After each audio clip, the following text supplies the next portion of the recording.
In this video, I'm doing a commentary on a backgammon bot versus bot match. Thank you for joining me. I hope you enjoy this video. Please like and subscribe, and you'll be notified every time I upload a new video.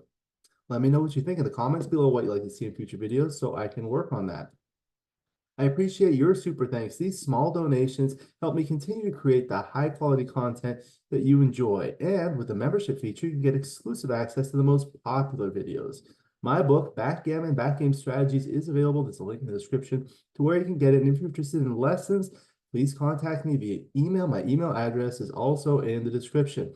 Again, I'm doing a backgammon bot versus bot commentary. This is where I have XG play against itself, and we learn a lot. We're playing on a beautiful, this is a P40 board with the purple and I think it's the indigo and blue points, and the beautiful backgammon galaxy orange and turquoise checkers. The XG board is made by Rain. He makes beautiful XG boards. There's a link in the description to where you can get it.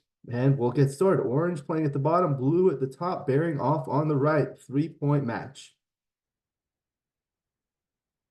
Okay, so with the 5-2, standard split. And 6-5 gonna run. 4-2, so you have an option of making the anchor or the 4-point. This time it makes the 4-point, it makes the anchor. That's an interesting one to look at. Double 2 brings 2 down and makes the 4-point himself. 5-2 will bring 2 down, trying to contain that back checker. 4-1 will probably just bring 1 down, 13-8, just like that. 5-2 is a little awkward, probably break the midpoint like that. 4-2 again. So just play safe, keeping that back checker. So now you can come out. Okay, come out and make the 4-point. Okay. And it brings them closer to home. 4-2. Play 2 off the 8-point. Now it's a close race. No one wants to get hit. 3-1 will make the 5-point. 6-4 makes the 2-point. Now each side has a 3-point board. 2-1. This is where you can make the 3-point and leave the blot on the 5-point, because the checkers on the 11 and the 8 are builders for the 5-point. Double 1's a little awkward. Can't move the back checker. 4-1 can make the bar point, just like that. Now I need 7s, but 6-1 doesn't work. 6-3 doesn't work either. I'll have to break the 8-point, makes the 5-point, slots the 2-point. 6-2, gonna make the 5-point. Now looking for a 6. No, double 3, wrong 6. 1, 2, 3, 4. Now it's a double. Still a take. You want to double more aggressively at 3-away, 3-away. Looking for a 6, which is duplicated. Gets it and covers. Now he's going to go for the gammon. Looking for the 2. Doesn't get it. 2-1. Okay. Now 3-2. Lots of shots here. 6-2 hits and continues. 5-2 comes in and slots. Still a lot of gammons here, so he can play on, but doubles, it's a clear pass. Now it's a Crawford game. 2-0, 1 away, 3 away Crawford. 4-2 hits. That's what you're supposed to do, but not with the 3-1.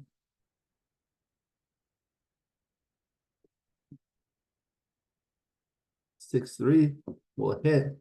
6-1 hits back. 5-4 will anchor. Double 6. 1, 2, 3, 4. 6-4 can hit and come out. Gets outfield control. Those are double 6. Now a 6-1. A 5-1 makes the anchor. Okay, makes the 10-point. Now with the 3-1, double slots. Double 6 brings them both around. Now orange is a big favorite. Just going to try to clear. I think I would have brought 1 down 13-10 over there.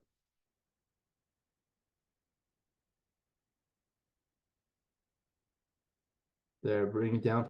Prepare to clear the furthest point out. 1, 2, 3, 4. Okay.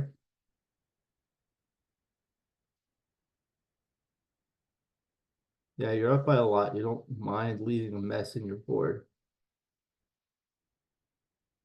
Now cleans up. The 2-1 is awkward.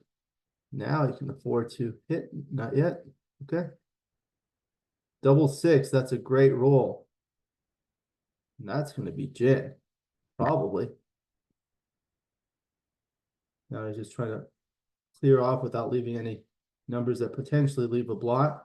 All right, so now it's a race, but orange is up by a mile.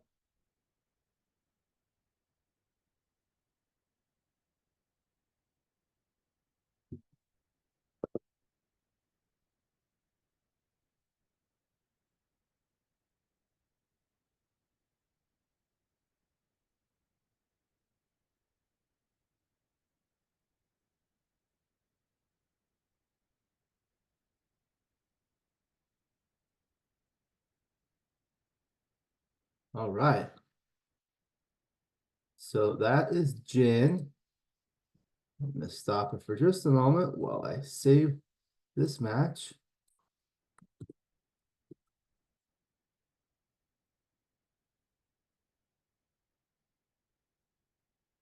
All right. So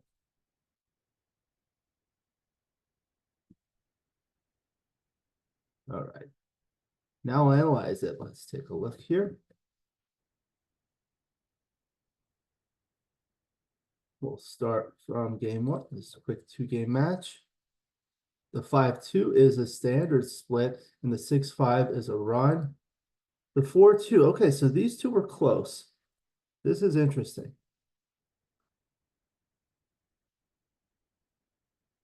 Oftentimes, early in the game, you have a choice as to make an offensive point or a defensive point.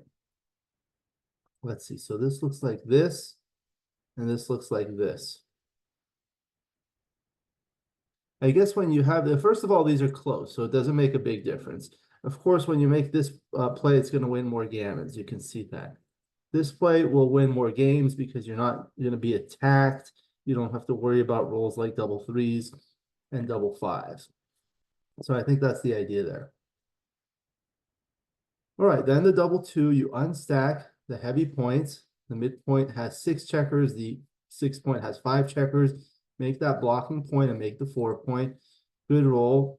5-2 is not great because you don't want to break the anchor, but you'll have to play both off the midpoint. It strips the midpoint, which is not a big deal, but then it creates a big stack on the 8 point, while you also have the stack on 5 point. Then the 4-1, just bring one down, make the safe play. 5-2 again was awkward because there was nothing constructive. Playing against a 2-point board, you don't want to do anything fancy. You don't want to bring 2 to the 6 point, which will make it even more awkward. All right, then the 4-2. Let's see. Okay, so just playing safe here. And then the double 2. Yeah, the other thing I was looking, I know they play it fast, is possibly 11-9. But now you're slightly up in the race after 8 pips. So you want to get the things closer. 8-4 twice results in this position, which is nice, but the top play results in this position. You want to get these guys closer to home, especially once you've broken the midpoint. I think that's the idea there. Then the 5-2. Okay, it looks like all these plays are close. But let's see what it likes best on a plus analysis. Probably just close anyway. Yeah, it doesn't really matter what you do here. 11-6-4-2. When you do the 11-4, it results in this position, and you have the extra builder here, which is a little awkward. That's why this is better. You really unstack it. These builders here, once you play this, these 2 checkers don't have many places to go. But when you do this, these 2 checkers have more places to go here. So that's the idea. You don't want to create dilly builders. These are dilly builders. All right, the next, the 4-2 unstacks the 8 point. 3-1 was good to make the 5 point. Notice how 6-3-4-3 was actually close. And that unstacks and makes use of that dilly builder. However, having the 5 point is better, even despite having the 2 dilly builders there. The 5 point is very strong. 6-4 was a productive number, making the 2 point. And then the 2-1. So you have to look at these. They call them the nifty shifty plays. That's what Kent Goulding calls it. you can shift and make this point. And then, as I said, afterwards, with this position, you can play a 6 to cover there. For example, if you roll 6-3 or 6-5, okay? And rolls like 3-2 will cover as well. And double 4 will also work there. All right. Then the 4-2, you have to play safe there. The double 1, you can't move the back checkers. You want to stay back. So you just play there. It was also close to just shift and slide the 4 to the 2. But no, that was an error on the plus plus. Okay. Then the 4-1. Not great, but at least it makes the other bar point. 6-3 clears the 8 point, makes that 5 point. And then the 6-2. So this is where you can't move this. You're going to have to do something, and you might as well make the 5 point because that results in this position. Now, if orange doesn't roll an immediate 6 or a 4-2 or a 5-2, then blue has good chances to either close this or attack. All right, then it was the double 3 for orange. So, yeah, bring both in. You want to keep this back. And this was a double, and this was a take. So, this is what I like to do here. We'll put it on the other board here. All right, so this was a double, and this was a take. What are the things that we could do to change things? So what if this checker were here? Would it still be a double and a take? Now it's a big no double. So when you do that, this is what you have to do to understand why it's a double. Okay, so if you look at the entire position, you see orange has 1 checker back with blue 2 checkers back, but orange is behind this prime. Blue is not behind the prime. In terms of the board strength, it's a 4-point board versus a 4-point board. Orange has a better 4-point board, okay? More pure. The other thing is orange has blots in the board, and there are many attackers, many builders here that can be used to attack. So like any combination of 1, 3, 5, and 6, along with some of the doubles like double 3 are really good. 6-5 would be really good too to make this point. However, that's already duplicated there. So there are a lot of good numbers. So you can go to dice distribution, Control-Alt-D, and look at, for example, the graph and do that. And now look at after double take. So what are the rolls that would lose your market? So this is a 6-1. So let me move this here, make it a little smaller so we can see. I'll put it here. So this is a feature you can use on XG. You look at this. This is 6-1. So how does 6-1 play? It plays here. So that you lose your market. The equity is going to be 1.5. If it's 1 or more, you lose your market. So double 1 is another one because you can point on head, or you can make the full prime. 3-1 points on head. 5-1 points on head. Double 3 points on head. 6-3 points on head. All of these numbers. 5-3 points on head. Okay, so all these numbers that point on head are really strong. Okay, you can actually look at the second rolls too. So if orange rolls a double 4 next, say you hit or don't hit, that's really bad. And double 5 and 5-4 are bad, regardless of whether you hit or not. So that's one thing you can do. The other thing you can do is modify the position. And we saw here, once you make this board, now it's not a double. What if it were like this? Now it's not a double. What would make it a pass? Well, what if you did this? Now it's a pass because the prime is already made, and the market losers here are more the second rolls. So you go to the graph and you go to the second rolls. So you see how many bad second rolls orange has. Let me make this small again. No matter what happens with blue, if orange rolls double 5, 5-4, double 4, something's got to give. Okay. So that those are the things that you can do. Also, let's look at the position and see how the score affects things. So here for money, it's a borderline no double. Okay. But it becomes a double here. Okay. So let's look at this. So this is how you do it. It's 65% wins. Usually not enough for a double. 12% gammons. That helps a little bit. There's about 8% gammons the other way. Let me do the plus plus analysis here. Okay, and this one, let's do the plus plus analysis for money. Okay, so that's almost 200 millipoints. Well, that's even more. Okay. So here's one thing that happens when you double to 2, okay?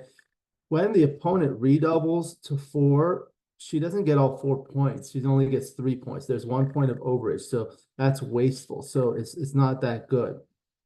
Also, if orange turns it around and may have some gammons, it's going to be hard to redouble because then the redoubles are going to kill her gammons. Okay. But for money, that's not the case. Okay. This is an unlimited game. That's not the case. The redoubles can always come. So that's why it's not quite as strong. So you double initially more aggressively at 3-away, 3-away, in part because of those reasons I just mentioned. And also in part because if you win a single game on a 2 cube at 3-away, 3-away, you get to 1-away, 3-away Crawford. You get to the Crawford game. That's a valuable score. Anytime you can get to a valuable score, it's good. So that's how I kind of look at doubling decisions. Then it was a double 5, comes around and makes that point, resulting in this position. All right.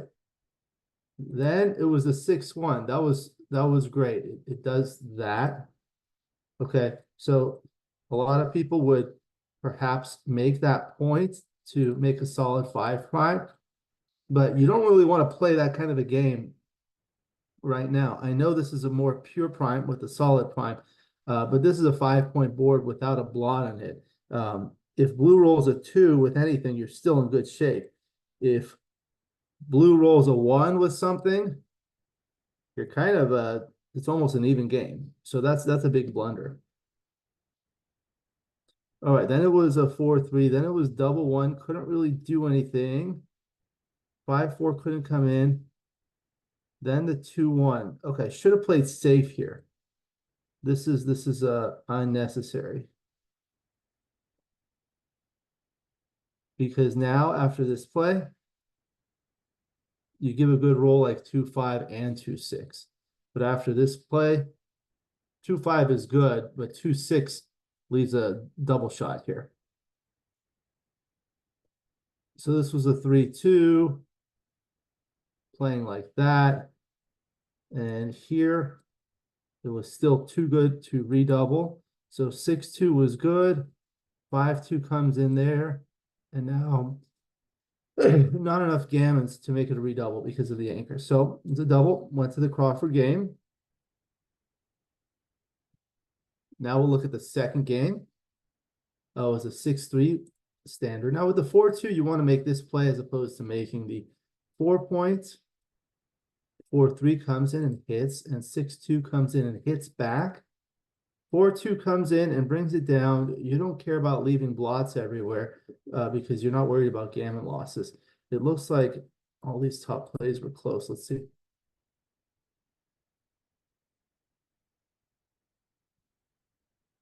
Yeah, they were close. Didn't matter. 6-3. So could have hit with the other checker.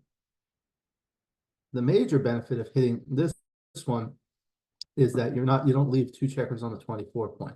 Whereas when you leave this one, it results in this position.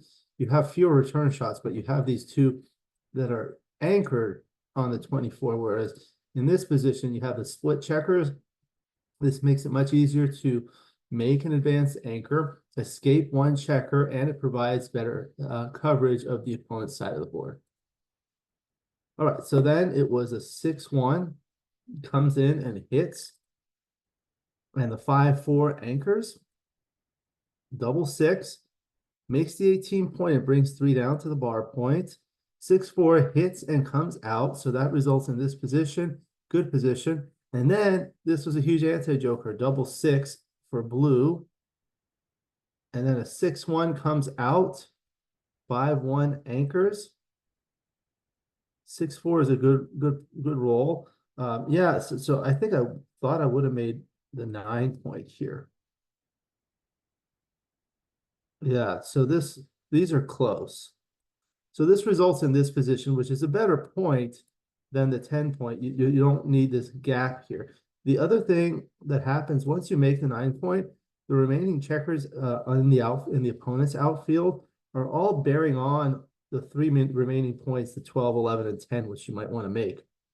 Whereas when you do this, this checker on the 16 point is not bearing directly on the 9 point. So you can't roll a 7 on a single die. So there aren't as many ways to make this point, the 9 point, okay? So here you have 3s, 4s, and 6s to make the next point that you'd like to make, whereas here it's only 4s and 6s to make this next point that you want to make. So that's the idea there. These are small little things. 3-1. Yeah, you could have just made the 5 point. The idea behind this play that results in this position is if you don't hit a shot, you have a really good chance to make a 3-point board next. However, you might get indirect shots next. So it is nice to actually have a 2-point board at least with a solid 4 prime. Then it was double six. That was a great roll. Just brings things home. And then the 5-1. I think the 8-3 was a little better. You unstack the 8 point and slot a better point. Not a big difference. Then it was 2-1. Yeah, here, this is the thing I was looking at. Over here, orange is up by 21 pips. So you just want to bring things home. So when you're doing that, you just want to clear the highest point. It's much easier to clear the highest point when there are 2 checkers on it than when there are 3 checkers on it. Because when you have 2 checkers on it, you could roll double 5, 4, 3, 2, or 1 to clear the point, and also 5-3. But the 5-3 doesn't work. So you're getting more numbers. And you just want to prepare to clear the next point. 5-3 could have made this point or could have slotted and made the point. Okay, not a big deal. 3-1, again, you want to come down here. And then what else was there? There was a 5-3, making the points. Again, you want to make the better points here. The 4-1 finally brings it down, but it looks like XG prefers the other one. Nope, on the plus analysis, that's the idea. 6-4 comes out. Double 2. You come out, cover, and bring one in. Okay. 5-4 comes in and anchors and slots the next point. 2-1. Yeah, you don't worry about leaving blots here. It's not a big deal. Then the 4-3 should have gone out all the way,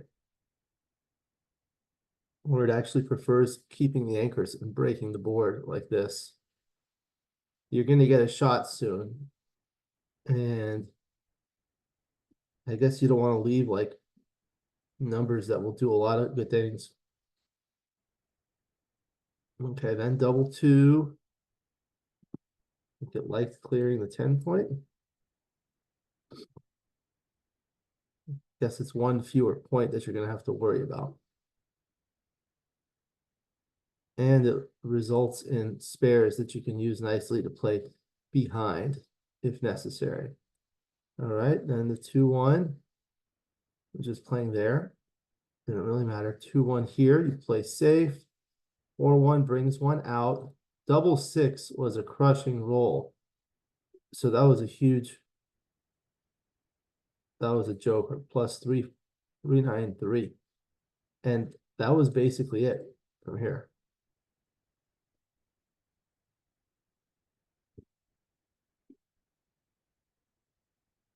All right, so that was a 3-point match, that bot versus bot. I always learn something from these games. It's like I don't have to play the game and think and exert a lot of energy, but I get to watch and it's automatically transcribed, and you can look at the errors and you can look at things that you might have played differently, modify the position, modify the score, and learn from there. So these are always valuable. Again, that was another backgammon bot versus bot match. Thank you for joining me. I hope you enjoyed this video. Please like and subscribe, and you'll be notified every time I upload a new video. Let me know what you think in the comments below, what you'd like to see in future videos, so I can work on that. I appreciate your super thanks. These small donations help me continue to create the high quality content that you enjoy. And with the membership feature, you can get exclusive access to the most popular videos. Again, my book, Backgammon Backgame Strategies, is available. There's a link in the description to where you can get it. And if you're interested in lessons, please contact me via email. My email address is also in the description. I look forward to seeing you in future videos. Until then, keep rolling your dice.